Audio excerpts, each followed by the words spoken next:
Namaste. So today we're going to discuss about Do Hanumanasana. So Do Hanumanasana for beginner who trying to practice yoga and they have ligaments, hip joint and ligament back of the leg very stiff.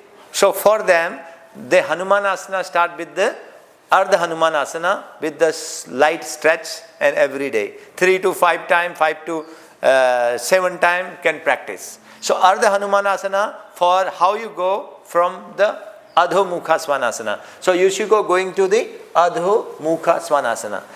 So Adho Mukha Svanasana here, keep breathing. You can 3 to 5 breath, Adho Mukha Svanasana. Then raising your right leg up. Raise your right leg up and long step front between the palms.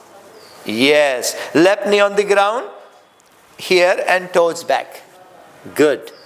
And then inhale, how much you can. Beginner cannot go so much leg forward, so how much they can push the leg forward, walk, move. Okay. If so much difficulty, here is stiffness, so stay here for a 3 breath and 5 breath. So lifting the head up, chest up, and exhale, head towards the knee. Just go like this. Again, inhale up, follow the breath, and exhale down.